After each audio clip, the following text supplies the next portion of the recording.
When a virtual machine is powered on an ESXi host, ESXi informs the guest operating system about the physical infrastructure that it's running on. And in particular, of course, the guest operating system detects its virtual hardware complement.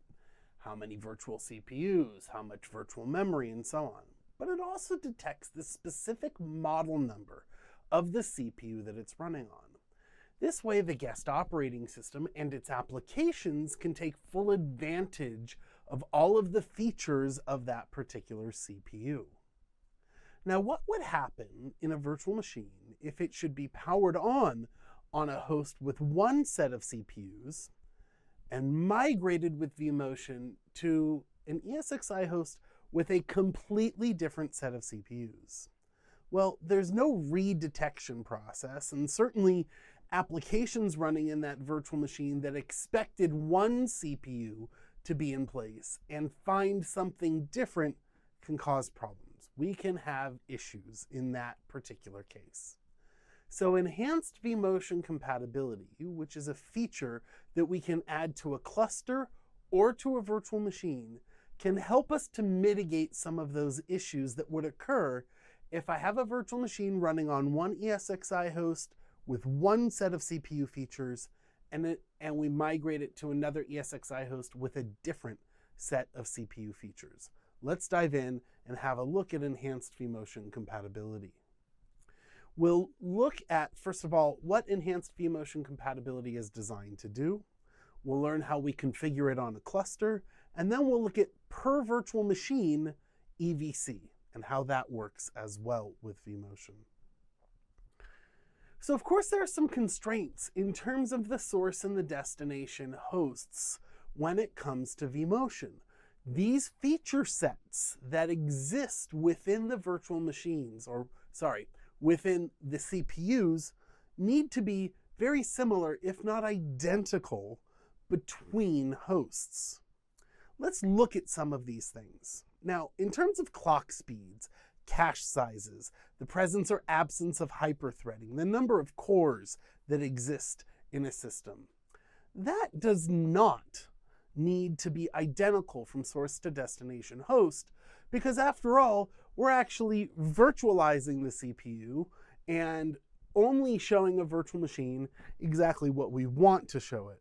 Therefore, all of that sort of stuff is hidden from the virtual machine itself. Now, in terms of the manufacturer, yeah, we absolutely must have identical vendors. We cannot have AMD running on a source host and Intel running on a destination host or vice versa. That simply will not work, and ESXi will not allow the vMotion.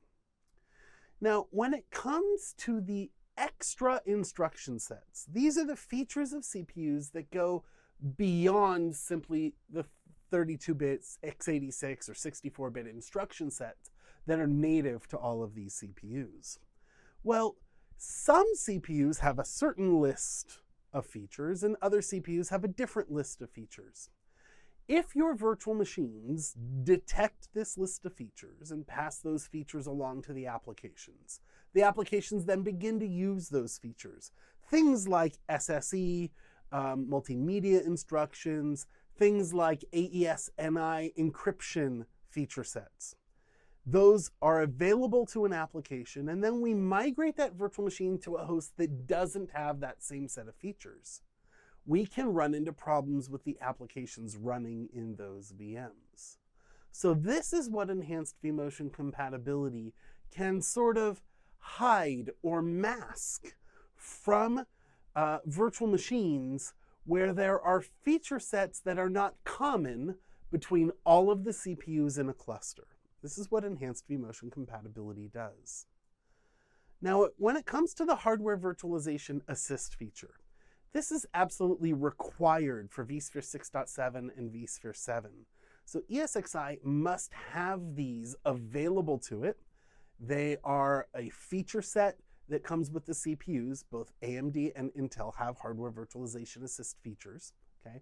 They're exposed to the guest operating system like ESXi, and therefore the guest operating systems that run in virtual machines by enabling them in the BIOS of your ESXi hosts. Now, typically this is enabled by default in the BIOS of your ESXi hosts, but you might want to double check. Either way, if you're installing ESXi 6.7 or 7, it will not install if these features aren't enabled, okay? Now, this is a 64-bit instruction set, and it's not applicable to 32-bit operating systems, so be aware of that. So now we're ready to utilize enhanced vMotion compatibility in a cluster. And what this does is it ensures that even in a cluster that is not homogeneous, even in a cluster that has certain hosts with one set of CPUs and another set of hosts with a different set of CPUs, that those VMs will be compatible with all of those hosts.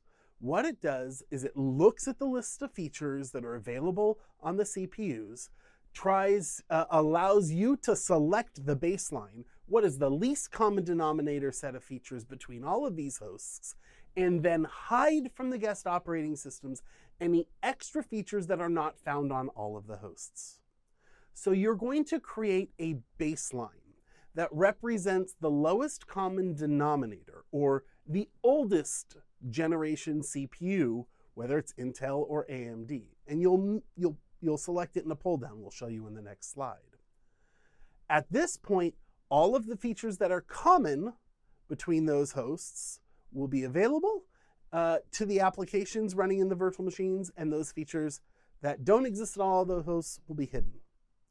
If you try to bring an ESXi host into a cluster that does not at least meet those minimum requirements or that baseline, that host will not be allowed in the cluster. In order to use this, all of our hosts in a cluster have to be either Intel or AMD, not a mix. Okay? On the Intel side, it's Memron or better. These are quite old CPUs at this point. AMD, first generation Opteron or better. They have to be enabled for hardware virtualization assist, and they have to be enabled for execute disable technology. This is a security feature that prevents direct debugging of the RAM on an ESXi host. AMD calls it NX, or no execute. Intel calls it XD, or execute disable. And of course, this is all about vMotion, so our VM kernel ports have to be enabled, and we need shared storage and all that kind of good stuff. Finally, it says applications in virtual machines must be CPU ID compatible. CPU ID is an API that's been developed by the CPU manufacturers that allows a guest operating system to query the CPU to get a list of the available extra instruction sets. Okay, it's these applications that will utilize that API, get the list, and then determine which sets of instructions to use. It is this API that enhanced vMotion compatibility will interrupt to only display those features that we want displayed to the guest operating system and those applications. Okay? If an application simply says, hey, I'm going to attempt to use a feature set without querying the API, and it just says, I'm going to use it, there's nothing that enhanced vMotion compatibility can do to prevent that from happening. And therefore, enhanced vMotion compatibility won't be able to do anything. All right, so we have to have the applications query that API in order to determine whether or not to use one of those feature sets. If an application is well written, it will absolutely use this API to figure out what sets of instructions to use. Enabling it on a cluster is a relatively easy thing to do.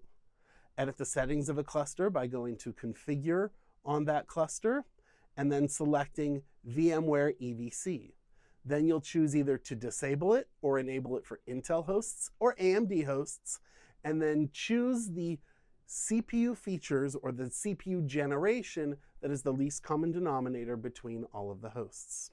That's all you've got to do there. Now, what would happen if we wanted to change the EVC mode for a cluster? What if all of a sudden we've decided to completely replace all of the ESXi hosts in a cluster one at a time? I'm ripping out all of the old CPUs and I'm adding new CPUs, and I want to raise the level of the EVC mode, or even some situations to lower the CPU mode for, or the EVC mode for a particular cluster. There are a number of things that you have to keep in mind.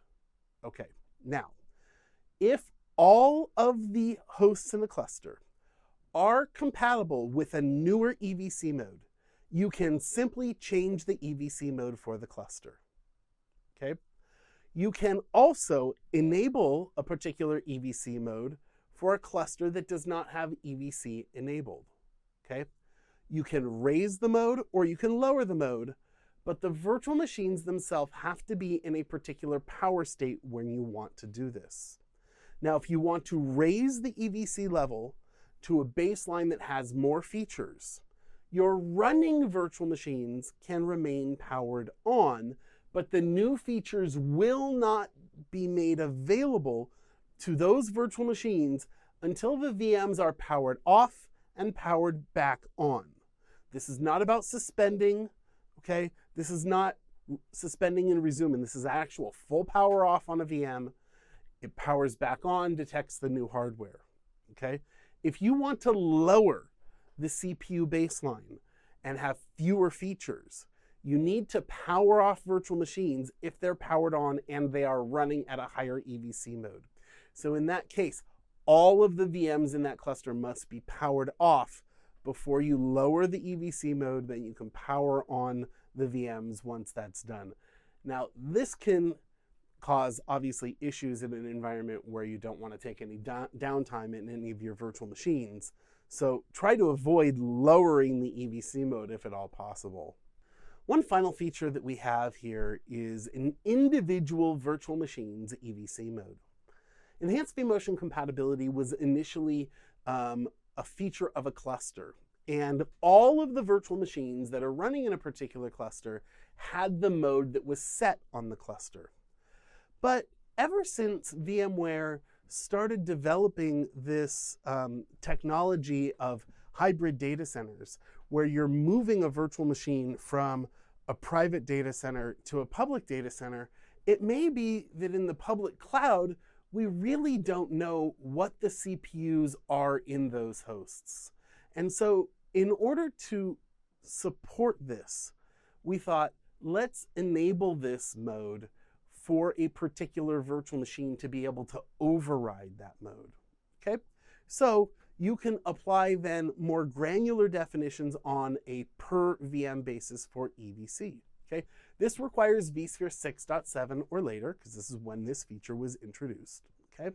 And the per VM EVC mode then becomes independent of the cluster EVC mode. It's a very nice feature when you're migrating VMs between clusters and between the private data center and public clouds. Certainly a really nice use case for this. Well, that does it for enhanced vMotion compatibility. And we now know how to enable EVC for a cluster and on a per VM basis, as well as we know a little bit about what all of this does for us. Now, when we get into the next lesson, we're going to be talking about storage vMotion. That is, migrating a virtual machine's files from one data store to another data store. We'll talk to you real soon.